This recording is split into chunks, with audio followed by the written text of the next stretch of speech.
Ayun, good day. Good day ulit mga paps. Bali, andito na naman tayo. Magbibigay tayo ng konting tutorial na naman sa mga beginner na gusto magpalit ng spark plug.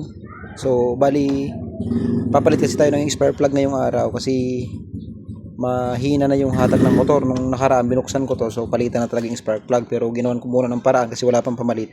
Pinagdikit ko muna siya. So, ngayon, sa pagpalit ng spark plug mga paps, kailangan natin tanggalin yung cover to ibabaw. Ayan, tinanggal ko na yung mga screw kasi itong engine cover, ayan, tapos yung upuan wala na mga tornilyo yan, tapos hugutin na lang natin yan kasi yung spark plug natin andito banda, dito banda sa portion na to, ayan, dito. Kaya kailangan natin tanggalin yung buong upuan. So yung tools naman na gamitin natin dyan mga paps, andito sa upuan ng ating motor. Ito lang kailangan natin para matanggal natin yung mismong spark plug. Syempre dito sa mga bearings natin, kailangan natin dyan is Phillips screw lang tsaka T-wrench na number 10. Ayan, para matanggal. So ayan mga paps, natanggal na natin. Ito yung spark plug natin, ayan o. Ayan yung spark plug cap. Ayan. Kaya lang medyo masikip pa. Kaya kailangan natin to tanggalin itong tornilyo na to dito. Ito, para maiangat natin tong side na to. Ayan, para matanggal natin siya. Para kahit pa paano medyo lumuwag-luwag. Kasi ayun siya sa ilalim mo. Ayan. Ito yung mahirap dito kasi medyo masikip. Ayan. Pero madali lang naman siya. So kakalasin muna natin tong cover na to. Yung tornilyo lang. Ayun. Ito na mga paps. Naangat na natin. So ganyan lang. Para hindi masyado malaki yung trabaho natin. So ganyan lang. So ayan. Kitang kita na natin siya. Ayan. So sa mga wala pang idea kung paano magtanggal. Ito naman is madali lang. Uhugutin nyo lang tong spark plug cap. Spark plug cap. Ayan. Ayan o. Hugutin nyo lang siya. Ayan na. So hayaan nyo lang nakalagay dun sa ilalim. Ayan. Ito na yung spark plug natin. Tatanggalin natin siya gamit yung tools kanina na pinakita ko. Bali, eto yun mga paps. So, salpak lang natin. Papasok. Ayan. Ayan. So medyo matigas yan. Kailangan mo pihitin para mailabas mo yung mismong spark plug. So ayan. Tatanggalin muna natin. So ito na mga paps, medyo maluwag na. Ayan. Kaya kinakamay na lang natin siya.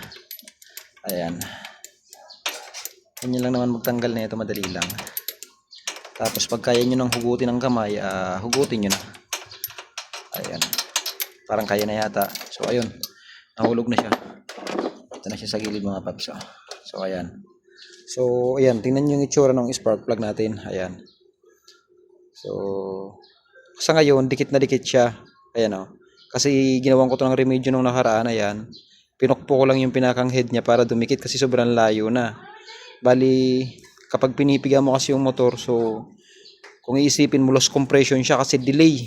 Tapos pag halimbawa, nakabuelo ka naman dire-diretso na yung kuryente. So, tuloy-tuloy na rin naman yung takbo. Pero pag halimbawa nag-minor ka, halimbawa may-stop ka, tas arangkada ka, sobrang delay, dun mo mararamdaman na wala siyang kuryente. Kasi yung spark plug natin sobrang layo na. Ayan. So ipapakita ko sa inyo yung mga pinagpalitan ko na hindi ko ginawa ng remedyo at yung bago para makita niyo yung diferensya.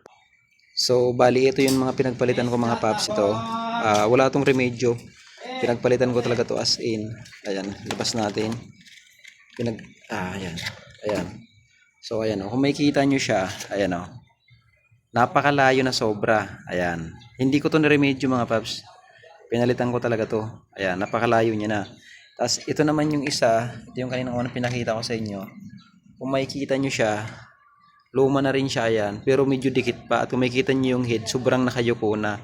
Ikumpara nyo dito sa isa, ayan itong nandito sa kaliwa ko banda. Ayan makikita nyo na sa kaliwa ko.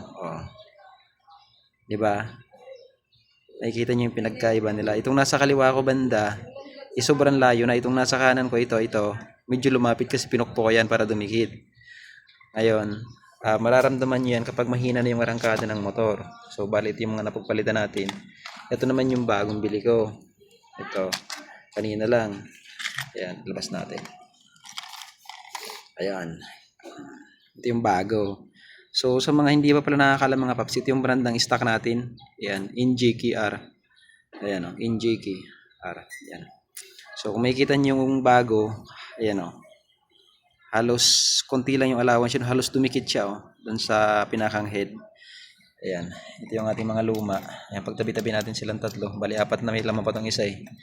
Pero ito na lang na tatlo, okay na to. Para makita nyo lang. So, ayan. Kung makikita nyo yun, ayan. So, ito yung pinakang bago. Ito yung hindi natin na-remedyo. Ito yung na-remedyo natin. Ayan, itong iniikot ko. So, ayan, makikita nyo yung pinagkaiba nila. Kaya, halimbawa, naramdaman mo na ang motor mo delay yung hatak o parang kinakapos ng takbo.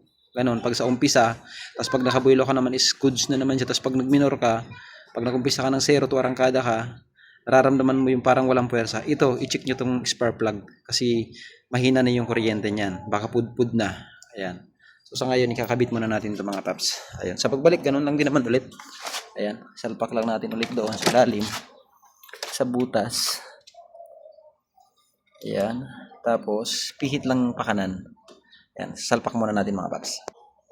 Ayan, sa pagsalpak, kamay-kamay lang din muna sa umpisa. Ayan. Kamayin lang din. Yun. Kita nyo umiikot. Ayan. Tapos pag medyo hindi na kaya ng kamay, isalpak nyo na yung tools para mahigpitan nyo. Huwag naman sobrang higpit, tama lang. Ayan. So ito medyo matigas na. Gagamitan na natin na itong tools. Ayan. Para mahigpitan natin ng tamang higpit. So, pag nakuha na natin yung tamang higpit, okay na yan. Goods na yan. Ganun lang mga paps. Ayun, okay na mga paps. So, pang higpit ko pala ito. Itong Phillips screw. Pinasok ko dyan sa butas nung spark plug remover. Tapos pinihit ko lang pa kanan. Ayan makikita nyo, matigas na siya. Okay na yan. Hindi kailangan percent kasi baka ma-lost thread. Ayan. So, okay na. So, sa pagbalik naman yan, isasalpak nyo lang din. Pero, mas maganda kung i-check nyo rin tong spark plug cap. Ayan. Kasi nasisira din to mga paps. Pero ito kasi na-check ko na to nung last week pa. So okay naman.